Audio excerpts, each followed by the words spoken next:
আবরেন কোনটা আছি এটি হস্ত কদি মোর দোস্ত আয়া বরবা তোর দশটা আয় আমি কি করব? ও নো তো কিছু নি করবে তুই খালি চা নাস্তা লা খিলা আমি বাজার থেকে মাছ খালে চলছু আধা খান না খাদির কমা এ দোস্ত চুপ করো তো দোস্তার গরমে তো খাই যাবে তোমরা বটো আমরা হচ্ছি কদি ভাইয়া কি খাবো?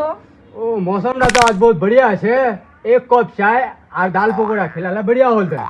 হ্যাঁ তা ঠিক আছে তুই বটেক মিলে অছু কি দোস্ত চা নাস্তা হল हाँ हंगे এখান চুল পে তোর মুখখানত কেমনে ওল মিয়া सालों के यहाँ कुछ तो गड़बड़ है।